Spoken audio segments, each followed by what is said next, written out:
오늘은 내일 새벽 기도는 기도 예배는 드릴 수 없을 것 같고요. 왜냐하면 내일 새벽 6시 반에는 출발해야 되니까 씻고 뭐 이래 하면은 안 될 것 같고, 오늘 또 되도록이면 9시에 마치는 걸로 그렇게 하겠습니다.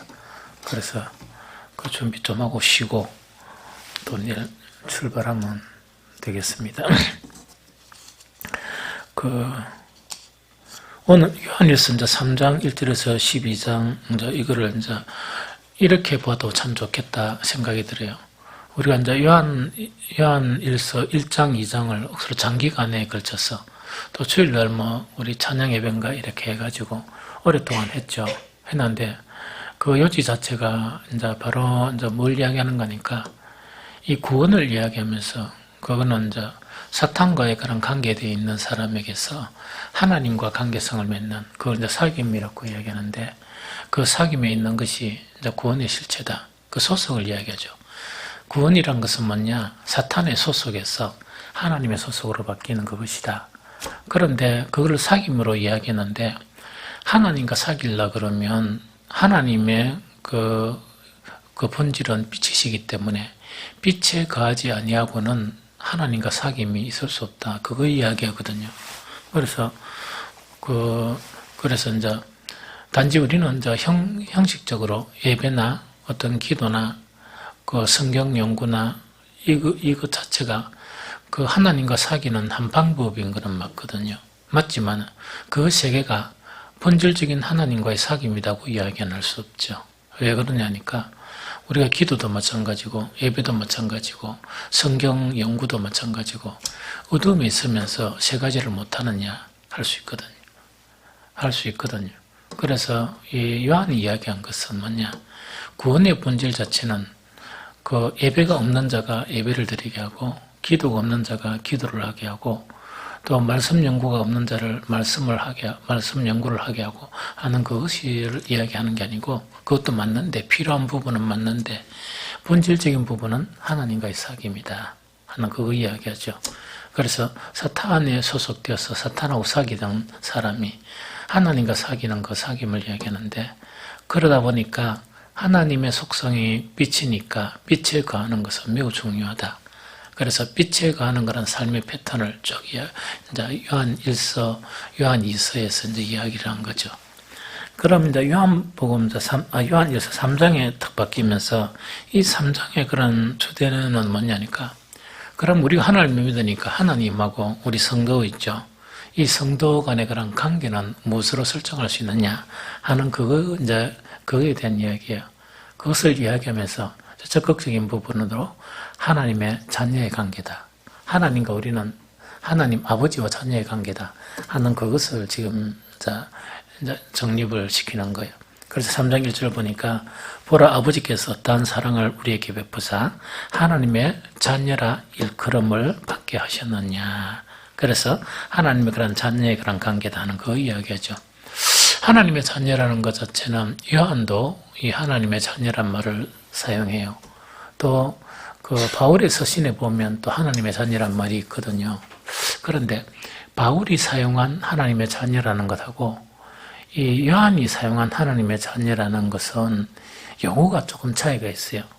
우리는 똑같은 하나님의 자녀인데 거기 헬러로 보면 하나님의 자녀라는 그 자녀 있죠. 자녀가 두 가지 또 다른 단어가 있어요.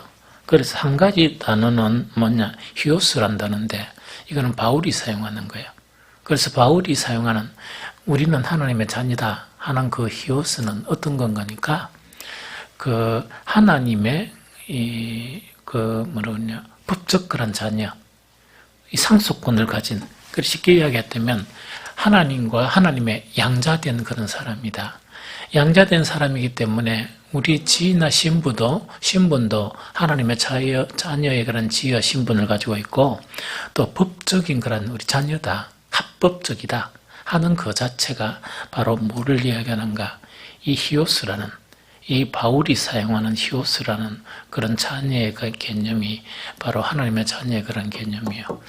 오늘 요한일서 3장 1절 12절에 했는데 요한일서 전체를 딱 보면 그 1장, 2장에서는 아까도 얘기했지만 그 이제 구원에 대한 그런 개념이 이 다른 성경에서 구원이라 생각하는 것하고 또 보통 성도들이 구원이라 생각하는 것하고 이 달리 개념으로 정립되어 있는 게 이 요한 1서의 구원의 그런 개념이에요.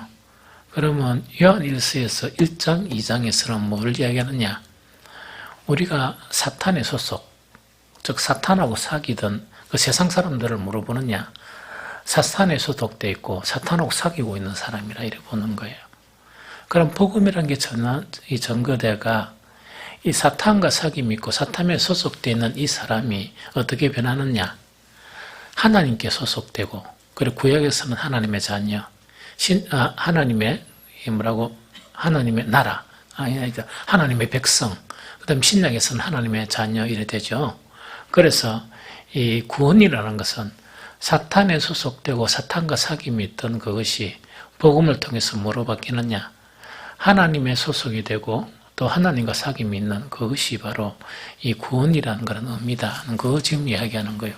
그 이야기하면서 요한 1서 1장 2장에서는 그 하나님의 그런 사귐 있죠. 이 사귐 이 자체를 이야기하는 거예요.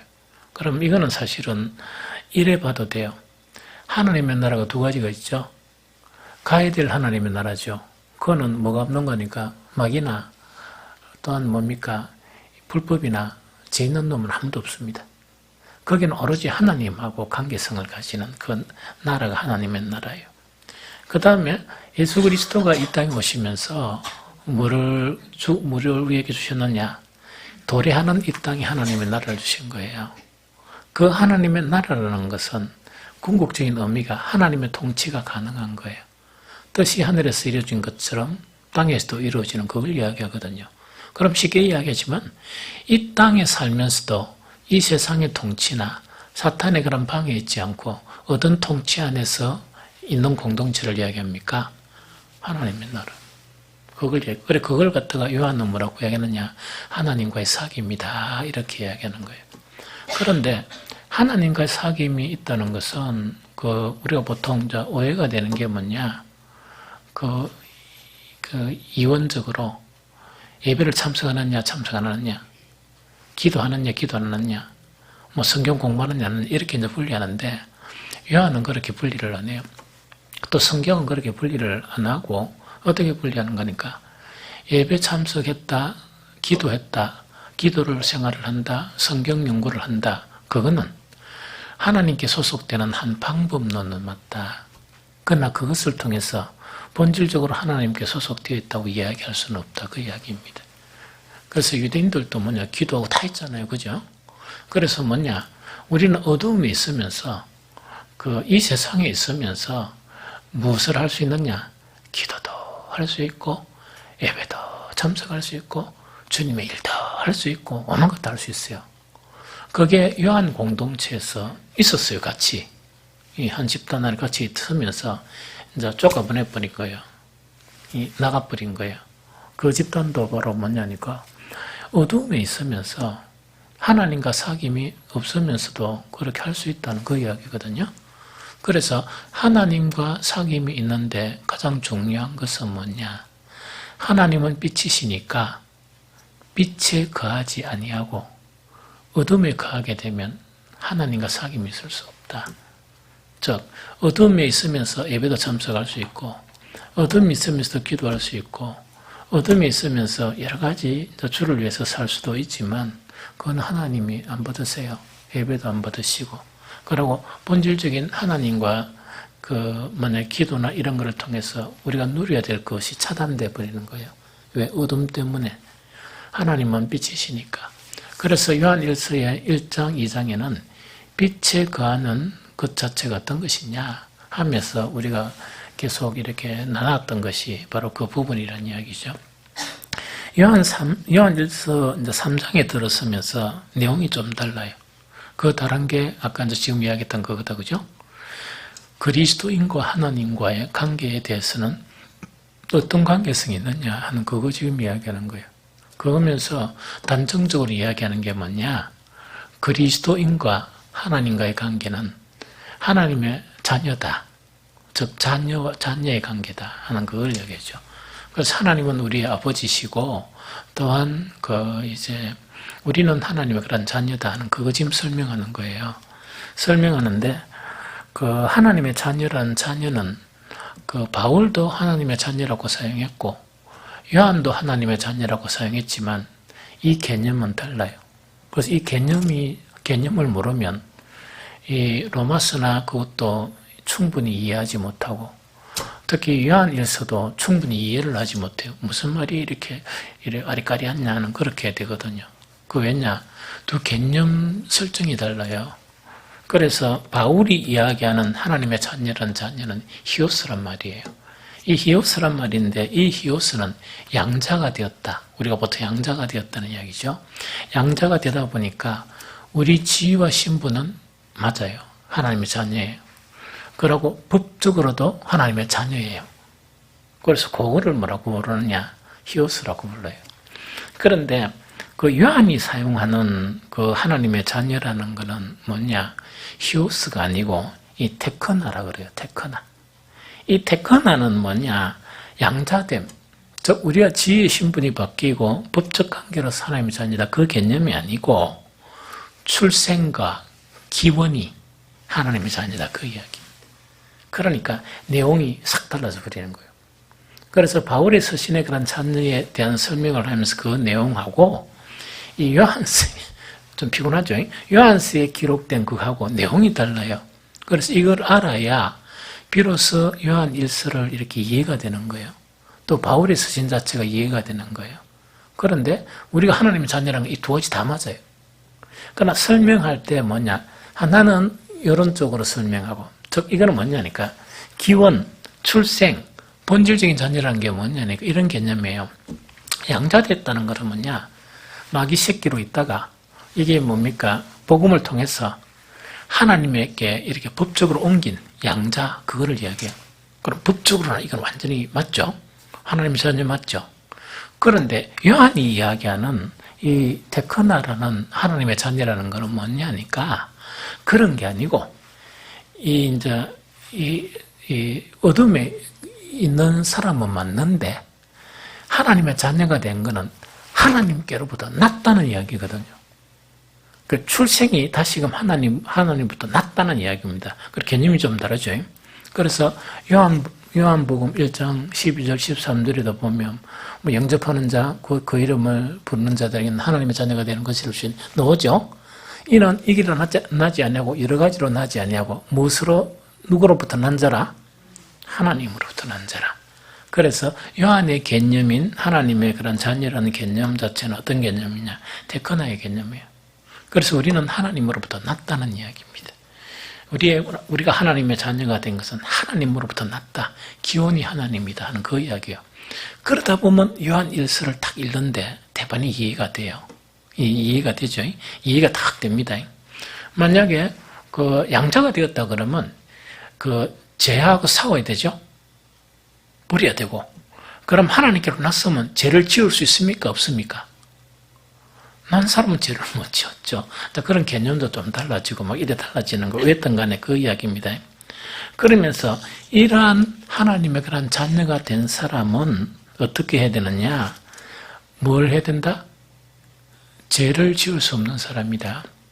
즉 죄를 짓지 말아야 한다 하는 것 자체가 바로 뭔가니까 이 요한 1서에서 하는 그 이야기거든요. 그래서 이거를 갖다가 이제 두 가지로 이제 이렇게 해석을 합니다. 첫 번째 요한 1서 3장 3절에 보니까 뭐라고요? 주를 향하여 이 소망을 가진 자마다 그의 깨끗하심과 같이 우리 자신을 깨끗하게 해야 된다. 즉 죄로 죄 지으면 안 된다는 그 이야기고 또 그 한 가지는 뭐냐니까 요한일서 3장 6절 8절을 읽어봅니다. 3장 6절 8절 자 봅니다. 그 안에 거하는 자마다 범죄하지 아니하나니 범죄하는 자마다 그를 보지도 못하였고 그를 알지도 못하였느니라. 자녀들아 아무도 너희를 미혹하지 못하게 하라. 의를 행하는 자는 그의 어로우심과 같이 어렵고 죄를 짓는 자는 마귀에 속하나니 마귀는 처음부터 범죄함이라. 하나님의 아들이 나타나신 것은 마귀의 일을 멸하려 하심이라 하는 그 이야기다. 그죠? 그럼 여기서 이제 소속감을 이제 요한은 소속감을 이야기하죠. 죄를 짓는 것은 뭐 때문에 죄를 짓는다? 마귀의 소속이기 때문에 죄를 지을 수밖에 없고, 우리는 하나님의 그런 자녀의 그런 소속이 되었잖아요. 그래서 죄를 지을 수 있단 말입니까? 없단 말입니까? 죄를 지을 수가 없다 하는 그 자체를 갖다가 설명하는 것 자체가 바로 이제 이런 설명입니다. 그래서 더 구체적으로 이야기하면 뭐냐니까 요한일서 3장 9절 10절을 한번 봅니다. 시작. 하나님께로 난 자마다 죄를 짓지 아니하나니 이는 하나님의 씨가 그의 속에 거함이요 그도 범죄하지 못하는 것은 하나님께로부터 났습니다. 이러므로 하나님의 자녀들과 마귀의 자녀들이 드러나나니 무릇 의를 행하지 아니하는 자나 또는 그 형제를 사랑하지 아니하는 자는 하나님께 속하지 아니하리라. 자, 여기서 이제 우리가 참 어려운 게 요한일서를 읽어보면 방금 읽었던 요한일서 3장 9절 10절을 보면 과연 이것이 가능할까 하면서 의구심이 생기는 거예요. 자기 자신에 대해서도. 이게 왜 그러냐니까 하나님께로 난 자마다 죄를 짓지 아니하나니 이는 하나님의 씨가 그의 속에 거하며 그도 범죄하지 못하는 것은 하나님께로부터 났습니다 하는 그 이야기죠. 그럼 이거는 뭡니까? 그리스도인들은 죄를 지을 수 있는 사람이란 말입니까? 없는 사람 말입니까? 없다는 그 개념이 바로 이 자녀라는 개념을 달리 설명하는 거예요. 그게 하나님께로 났기 때문에 그렇다는 그거 지금 이야기하거든요. 이 무슨 말겠죠? 그러면서 여기서 아주 이제 그 중요한 말씀이 하나가 뭔가니까 이는 하나님의 씨가 그 속에 거함이다 하는 그 이야기죠. 이때 하나님의 씨는 무엇으로 이해하는 게 좋으냐? 이거는 여러 가지 이론이 있지만 이때 하나님의 씨는 하나는 뭐라고요? 하나님의 뭐라고? 말씀이고 또 하나는요? 성령을 이야기해요. 그래서 이거는 이제 뭐냐니까 이 말씀 생활에서 우리의 본의, 우리의 의지로 말씀 생활이 가능해요. 이 말씀 생활이 가능하거든요. 또 성경 연구가 가능하고 심지어 뭐도 가능하느냐? 신학 박사도 될 수 있어요. 그러면 신학교에서 뭐 할 수 있느냐? 교수로서 가르칠 수도 있어요. 진짜 이건 가능합니다. 이 가능하거든요. 그러나 그것이 진짜 하나님의 그런 의 안으로 들어가려고 그러면 이 말씀의 연구나 생활이 뭐하고 연결이 돼야 된다? 성령과 연결이 돼야 돼요. 그래서 여기서 이 하나님의 그런 실현 개념 자체는 그 우리는 어떻게 이해하는 게 좋은가 하니까 하나님의 말씀과 또한 뗄래야 뗄 수 없는 그런 성령이 있죠. 그러면 성령이 그 말씀 생활을 하는데 우리에게 어떻게 돕습니까? 성령은 말씀 생활을 하는데 우리를 어떻게 돕죠? 에? 깨닫게 또 그래 이제 이미 그 구약부터 나와 있죠. 그 뭐야 유대인들을 보면 말씀 생활을 했습니까? 안 했습니까? 했죠. 유대인들의 말씀 생활의 문제는 뭡니까? 한계. 한계가 뭐죠? 율법의 뭐라? 그렇게 우리 사람이 있다 그러면 구원받은 하나님의 자녀 사람들은 우리 그 사람 속에서 몇 가지만 변하는 겁니까? 다 변하는 겁니까? 아, 다 변해요. 우리 김명숙 권사는 다 변했어요. 에? 뭐라 하노? 네가 제일 가까이 봤으니까 변해가는 중이더나? 에? 안 맞아. 그럼 없겠지, 뭐. 목사님은 안 봤으니까. 그렇죠. 그러니까 이건 이제 앞서가고 뒤가는 게 때문에 가끔씩 보는 사람은 뭡니까? 저 사람 일부만 변한 것 같은 뭐 이런 생각도 하죠. 하나님의 말씀 자체가 성령이 하시지 않고 하나님의 말씀 자체가 우리의 의지로 이렇게 그 말씀을 연구하고 막 이렇게 하죠. 하면은 한계성이 나타나요. 전적인 변화가 안 일어나요. 그래서 유대인에게 변화가 일어나는 것은 뭡니까? 율법의 뭐만? 행위로만. 율법의 행위로만. 그러면 이거는 뭐냐니까 쉽게 이야기하가 우리의 어떤 내면에 있는 인격이나 지성이나 생각은 안 변하는데 뭡니까? 제사를 요렇게 지켜야 되고 요런 절차에 따르라. 그런 거 딱 그것만 하는 거예요. 그것만 하고 율법에 내포된 참 하나님의 의, 또 하나님의 거룩 자체가 형성이 안 되는 거라. 이해되죠? 그래서 이것이 뭐냐 그런 부분인데 성령께서 이제 말씀을 우리가 생활하면서 성령께서 우리를 도우시죠. 성령께서 이제 도우시면 뭐냐 전인격적으로 변화가 일어나요. 전인격적인 변화. 그럼 전인격적인 변화를 우리가 뭐 인격하면 뭐 여러 가지로 표현할 수 있지만 크게 지성, 감성, 의지를 이야기한다면 이 세 개 다 깨뜨려 버리는 거예요. 이 세 개 다 깨뜨려 버리니까 행동도 바뀝니까? 안 바뀝니까? 바뀌죠. 그렇게 유대인들은 율법의 행위만 있었다 그러면 성령께서 우리에 작용하면 성경에서 뭐냐? 우리의 마음을 부드럽게 하면서 하나님의 법을 어디에 새긴다?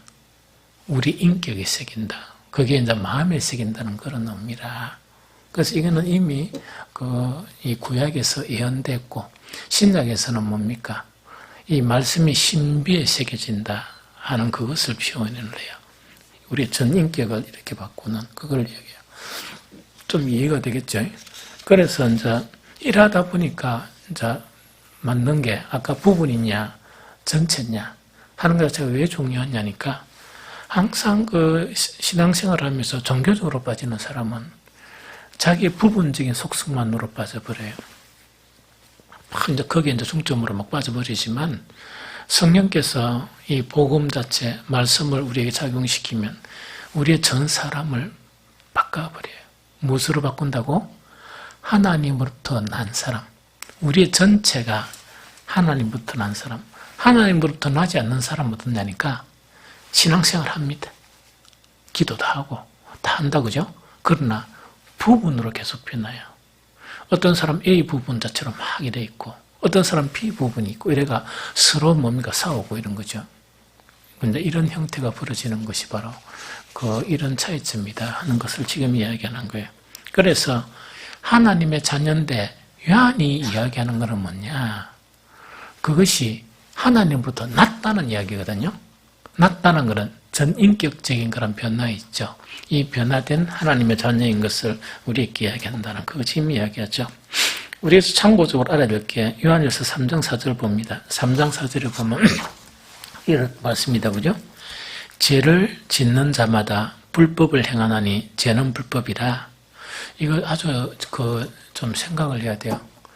요한 일서를 읽는데 이단 사상 중에 아주 중요한 사상이 바로 뭐라고? 어떤 사상요? 영지주의 사상이에요. 그래서 이 영지주의 사상 자체를 늘 생각을 하면서 우리는 요한일서를 또 읽어야 아까 메코로 뭡니까?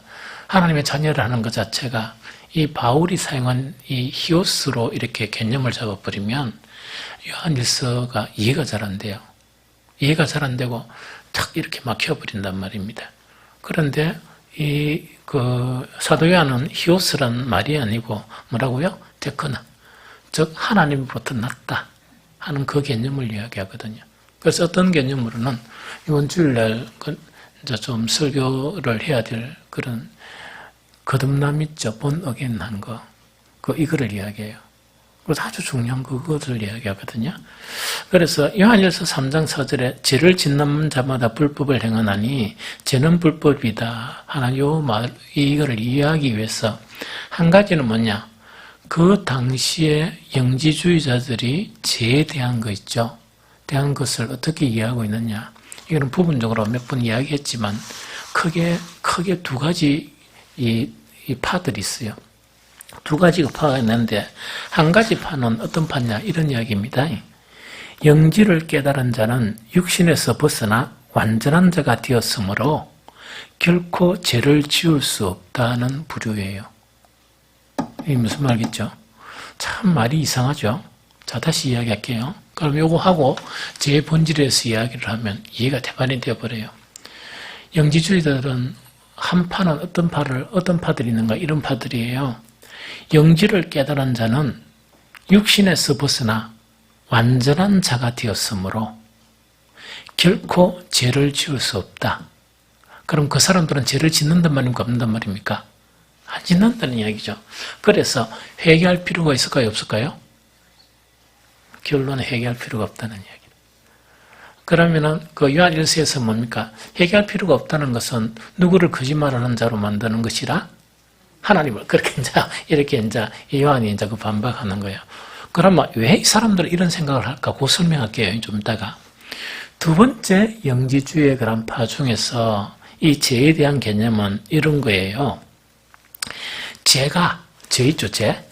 죄가 영지를 깨달은 자에게는 어떤 영향도 끼칠 수 없다. 그러니까 이 말만 들으면 막 헷갈하게 버리겠죠? 이런 진리가 어디 있노 싶고 막 너무나 자유하고 그렇거든요. 다시 이야기하면 우리는 죄가 영지를 깨달은 자에게는 어떤 영향도 끼칠 수 없기 때문에 범죄 자체라는 것은 뭐냐? 사람들이 범죄했다는 그 범죄를 저지르더라도 영지를 깨달은 그 자체에 효임이 있다 보니까 뭐라고요? 그 범죄 자체가 내한테 영향을 미친다, 안 미친다? 안 미친다. 그러긴 아주 대단하죠. 그래서 이 두 파 다 회개할 필요가 있습니까? 없습니까? 너무 자유롭고 너무 멋진 거야. 너무 이런데 이걸 계속 생활하다 보면 모순에 빠져버려. 자기 모순에 빠지다 보니까 뭔가 자유가 없고 뭔가 어떤 신비한 것이 없고 이러다 보니까 여기서는 탈피해 놓아요. 사실은 이런 거를 이야기하거든요. 그럼 여기서 왜 영지주의가 이런 죄에 대한 개념을 이야기하는데도 불구하고 사람들이 이것을 받아들일까? 그런데 이 사람들이 뭐냐니까 요한 공동체에 같은 교인으로 있었던 거야. 그럼 한 파는 뭡니까? 그럼 회개를 하는 거야, 회개하는데 영지주의 파들은 그 사람들을 딱 보면서 뭐라 생각합니까? 무지한 사람들. 무지한 사람들이란 거 뭐냐? 아이고, 저 안타까운 사람들. 아직도 저 수준밖에 안 되나? 초신자로 보는 거예요. 아직도 저 수준밖에 안 되느냐? 어떻게 신령한 영지지에 지식을 깨닫게 되면 자유가 되어버리는데 아직까지 저 수준에 밖에 도달하는 이러다 보니까 그 안에서 이 문제가 이 복음에 대한 혼란이 일어나는 거예요. 이 무슨 말 좀 알겠죠? 그걸 일어나는 거라. 그러다 보니까 이 사람들에게는 뭐가 없어져 버립니까? 십자가의 도가 없어져 버리는. 그러면 복음의 원래 핵심은 뭡니까? 십자가의 도죠. 그럼 다시 이제 우리가 정립을 해야 될 게 하나 있는데 뭘 정립해야 되느냐? 이걸 정립해야 돼요. 왜 영지주의자들이 영지 그 자체를 통해서 죄는 아무런 영향을 미칠 수 없다. 이게 그들의 요지예요, 사실은. 정말 아무런 영향을 미칠 수 없다는 그 요지거든요. 그러면 왜 그게 빠지기 쉬운가 하니까 죄에 대한 개념이 있죠. 그 개념 자체가 올바르지 못하니까 신령한 영지 자체가, 영지 있죠? 이 신령한 지식 자체가 그렇게 영향력이 있다 그래도 맞게 생각하는 거예요. 그러면 예은아, 네가 생각하는 죄가 뭐야?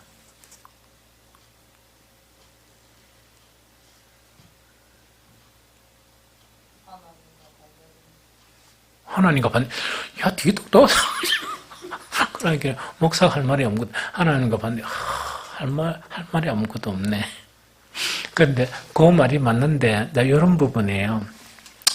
요한이 죄라 이야기하는 개념은 이 개념이에요. 즉 불법이다 하는 개념은 이 개념이에요. 요한이 딱 보니까 큰 소속이 두 가지가 있는 거야. 하나는 하나님께로 나다 보니까 모든 지정의 자체가 누구의 지정의를 가집니까? 하나님의 지정의를 추구하고 하나님의 지정의를 가지게 되겠죠. 한 다른 집단은 뭐냐니까 하나님께로 나지 않는데 영지도 깨닫고 자기 의도 있고 하나님께 열심도 있고, 유대인들은 또 뭐가 있습니까? 율법의 행위도 있고, 맞죠? 그래서 유대인들은 율법의 행위 자체 때문에 자기들은 죄가 있다 없다 생각했습니까? 영지주의자들도 그와 유사해요. 즉 뭔가 이렇게 소속은 누구 소속입니까? 여전히 마귀 소속인데 이 속에서 한 부분은 뭡니까? 뭐를 만듭니까? 율법의 행위의 의를 만들고, 한 부분은 뭐냐? 영지의 신령한 지식의 의를 만들고, 여러 가지 각자 이걸 만들고 있어. 그러나 근본은 어디에서 나왔습니까? 이렇게 하나님께로 난 적이 없으니까 여전히 누구 소속입니까? 사탄 소속이죠. 그럼 이 안에도 자기들이 이야기하던 모든 선 있죠. 자기들이 이야기하던 거룩 있죠. 그것이 거룩입니까? 거룩이 아닙니까? 그게 불법이라고 그래요. 자기들이 추구하는 그런 선 있죠. 이 자체는 선이라 이야기하지만 이 하나님 편에서 보면 이게 누구한테 나왔습니까? 하나님께 놓은 게 아니죠. 아니니까 불법이고 죄고 더러운 거라. 그런데 영지주의자나 율법주의자들은 그런 개념이 없는 거야. 그러면 바울이 이야기하는 이 죄를 범하는 자는 불법이라는 것은 뭐냐? 이거는 원소속이 사탄에게로부터 나왔기 때문에 이거는 이 본질적인 거룩이 아니고 본질적인 의가 아니다. 이것이 불법이라는 그 이야기입니다. 좀 이해되죠? 그래서 여기 소속된 사람은 이 뭡니까? 이해가 되겠습니까? 안 되겠습니까? 동의도 안 되고 이해도 잘 안 되죠. 그럼 이런 부분이고, 그런데 놀라운 하나님의 권능으로 하나님으로부터 난자가 되어 있는 거라. 그러면 모든 지성이나 감성이나 의지 자체가 그 하나님의 빛을 받게 되죠. 빛을 받다 보니까 계속 빛으로 향하게 되고 목표를 향하지만은 선하고 바른 것은 이해가 되죠. 보이죠. 이 사람들의 관점에서 이 사람들의 행위를 보니까 열심도 있고 율법의 의도 있고 신령한 지식도 있는데 무엇으로 보여요? 더럽고 불법으로 보이는 거예요. 이 무슨 말인지 좀 알겠죠? 그거 지금 이야기하는 게 바로 요 이제 죄에 대한 그런 부분의 이해다 하는 그 이야기입니다.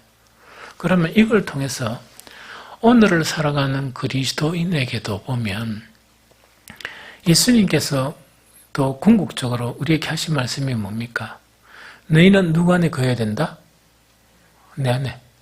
포도나무 가지가 포도나무에 붙어 있는 것처럼 너희가 내 안에 있어야 된다. 그게 이제 설득이라. 그래서 소속감이 누구란 말입니까? 우리는 하나님의 소속이 되어야 된다는 그거 지금 이야기하죠. 이럴 때야만이 이거는 뭐냐니까 100% 퍼펙트한 건 아니지만 빛에 가는 그런 삶으로서 계속 성화가 되고 온전해져 간다. 그러면은 하나님 안에 거하는 사람은 회개가 필요합니까? 필요가 없습니까? 네? 필요가? 왜? 덜 성숙한 부분 때문에. 그렇죠? 그러게 성숙의 문제야. 그래서 이 사람들의 문제하고 이 사람들의 문제는 달라요. 왜냐니까 하나님 안에 속해가지고 회개하는 거는 뭐냐? 갓난 아이가 탁 오늘 우리 손주 사진을 하나 탁 보여주면서 딸애가 뭐라 하는 거니까. 근데 신기하게 모욕통에서 일을 하더만은 멋쩍게 웃는 거라 아가. 그래서 아빠 이거 뭐하는 폼인 줄 아나? 방금 뭐라 했어요? 고맙죠? 우리 손주가 그런 수준은 아니라. 모욕시켜가지고 딱 이제 행간했더만은 멋쩍게 사고쓰면서 오줌을 찍었는 거야. 오줌을 찍었어. 아빠 이거 보이나? 오줌 싸는 거면 보이나 안 보이죠 사실은. 그러면서 멋쩍게 웃는 거 있죠. 미안한 듯이 이거 웃는 거 좋게 하는데 그걸 사진을 찍어 보냈더라고. 그럼 이게 이제 뭐냐니까 갓난아기는 사람입니까? 사람 아닙니까? 난 짐승인 사람이거든.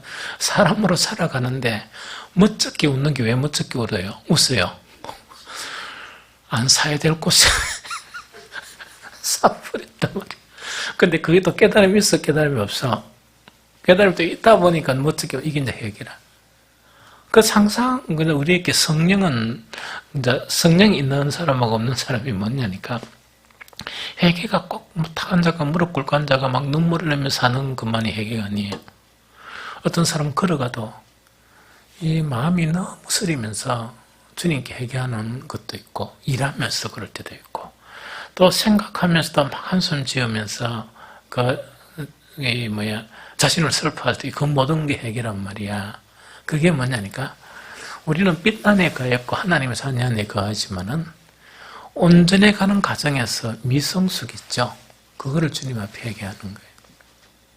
그거를 주님 앞에 회개하는 거고, 이 사람들은 뭐냐, 이해 자체가 완전히 회개에 밖에 있는 거라. 그래 자기의 어려움 자체를 하다 보니까 회개할 필요가 없는 그런 자로 나타나는, 그걸 불법이라고 그래요. 좀 이해가 됩니까? 그러면 이제 이게 완전히 이해했죠? 이거는 뭐냐니까, 요한이 보는 관점에는 뭐냐, 하나님과 우리의 관계는 하나님의 자녀인데, 이거는 어떤 관계라? 출생이 하나님으로부터 출생했다. 즉 하나님으로부터 났다 하는 그런 개념으로서 하나님과의 관계를 이야기합니다.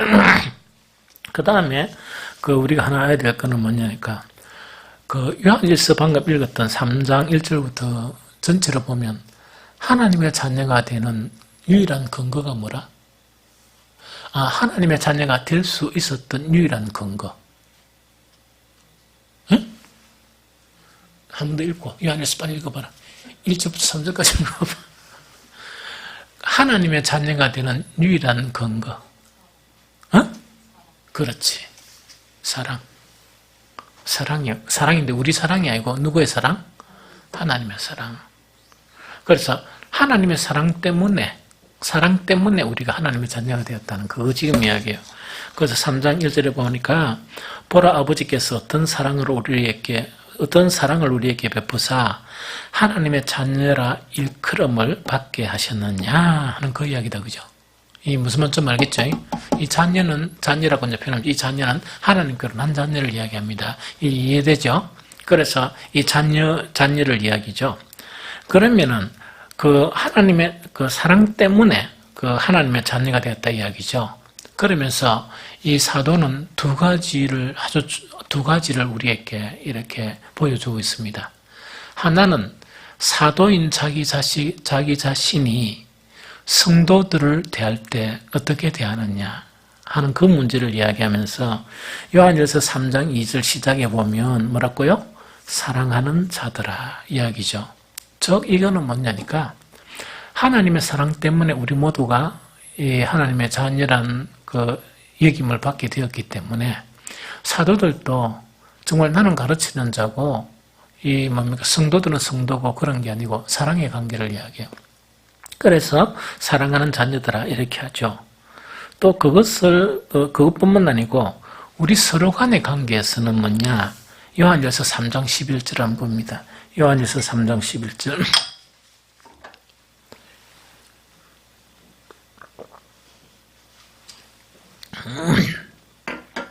함께 읽습니다. 시작. 우리는 서로 사랑할지니 이는 너희가 처음부터 들은 소식이라 하는 이야기죠. 그래서 그렇기 때문에 우리 성도들의 본질적인 믿음에서 가장 중요한 요소가 어떤 요소라고? 서로가 사랑의 관계가 형성되는 그런 요소다 하는 그거를 이야기합니다. 그러면서 한 가지 보니까 뭐냐니까, 이걸 갖다 뭐하고 연결시키느냐? 요한은 구원과 연결시켜요. 요한일서 3장 14절 15절, 요거는 다음 주에 우리가 좀 나눈다, 그죠? 그래도 한번 읽어보고 마치도록 합니다. 요한일서 3장 14절 15절, 자, 시작. 우리는 형제를 사랑함으로 사망에서 옮겨 생명으로 들어간 줄 알거니와 사랑하지 아니하는 자는 사망에 머물러 있느니라. 그 형제를 미워하는 자마다 살인한 자니 살인한 자마다 영생이 그 속에 거하지 아니하는 것을 너희들은 아는 바라. 매우 중요한 거예요. 이 대단히 중요한 거예요. 이거는 너무너무 중요한 거예요. 우리가 이제 신앙생활 하다면 이제 직분이 계속 바뀌죠. 직분이 계속 바뀌고 어떤 사람은 성직을 하고 있겠죠. 그런데 가장 중요한 요소가 뭡니까? 가장 가져야 될 요소가 사랑의 요소예요. 이 사랑의 요소 자체가 성숙하게 안 변하면 아무리 일을 많이 하고 아무리 기도를 많이 하고 아무리 예배에 빠짐없이 참석하더라도 아까 이야기했죠. 뭐라고요? 어둠에 소속되어 있다. 어둠이란 것은 사탄의 소속이에요. 그럼 사탄의 소속은 구원이 있습니까? 없습니까? 없습니다. 그래서 이건 아주 심각한 거예요. 이거는 대단히 심각한 거예요. 그래서 요즘은 뭐냐니까 영성이 거의 바닥이라 그러죠. 이 대한민국에 영성이 바닥이다 보니까 디모데후서 3장에 있는 이야기 있죠. 말세에는 고통하는 때를 당하는데 사람이 누구를 사랑하고 자기를 사랑하고 그렇긴 해. 그 바울의 예언이 거의 들어맞는 것 같아. 그렇게 이타적인 사랑이 교회에 없는 거예요. 그 다음 여기서 이제 형제 사랑 있죠. 형제 사랑의 개념은 어떤 개념이라고요? 이거는 이제 뭐냐니까, 이거는 이제 우리가 상식적으로 알아야 되죠. 교회 처음 온 사람들이 막 이래 하다가 한 번씩 이런 이야기를 해요. 이 교회는 무엇이 없다? 사랑이 없다. 이래 이야기해요. 그 사람이 이야기한 이 교회는 사랑이 없다 하는 게 맞겠습니까? 틀리겠습니까? 맞을 수도 있는데 확률이 희박해요. 확률이 어느 정도 희박하냐? 0.1% 정도밖에 없어요. 왜 희박하냐니까 그 사람은 사랑을 몰라요. 왜? 아직 복음도 모르기 때문에. 또 우리가 그리스도 안에서 성숙해 가면서도 사랑을 모르는 사람들이 너무 많아요. 그것은 무엇을 안 했기 때문에?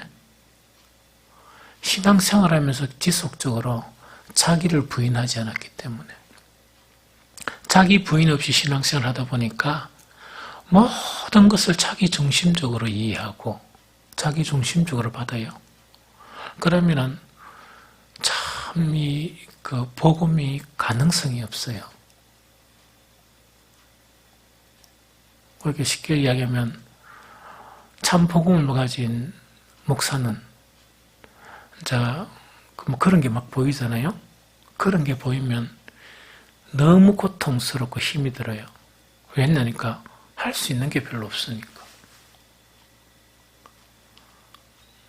할 수 있는 게 없단 말입니다. 그거는 설교를 막 한다 그래가 되는 게 아니거든요.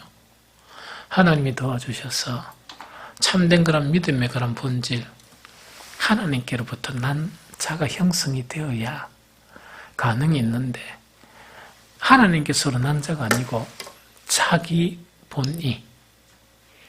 본의로 이 신앙생활을 하다 보니까 한 번씩은 참 힘들어요. 이제 그렇게 되면, 그런데 만약에 우리가 일꾼을 세울 때 투표를 많이 하잖아. 하다 보니까 이렇게 세워지게 되면 참으로 위험 요소가 있을 수가 있다 하는 그런 생각도 많이 들어요. 각 교회들이 그런 교회들이 너무 많고, 그래서 이런 부분은 참으로 조심을 해야 된다. 그래서 복음의 궁극적인 목적은 뭡니까? 이 거짓 없는 믿음인데 거짓 없는 믿음에서 나오는 무엇이 형성돼야 된다? 사랑이 형성돼야 돼. 이게 회복되면 영성이 회복돼요. 영성도 회복되고 하루하루 사는 게 물론 육신적인 그런 부분에서 피곤한 일이 있고 힘든 일이 있어도 영혼이 너무 편안해요. 영혼이 편안하게 살아갈 수가 있어요. 왜냐? 하나님 함께 계시고 내가 하나님은 내가 아니까. 그래서 오늘 이 말씀 자체는 뭐냐? 소속의 문제다. 그 소속의 문제인데 하나님과의 관계 속에서 우리는 뭐냐? 자녀는 자녀이되 어떤 자녀라고? 하나님께로 난 자녀. 즉 무엇을 이야기하는 거니까 본어게난 거듭난 그런 하나님의 자녀 있죠. 그 자녀의 라는 말씀이 바로 오늘 그런 그 요한일서 3장 1절에서 11절의 그런 말씀입니다.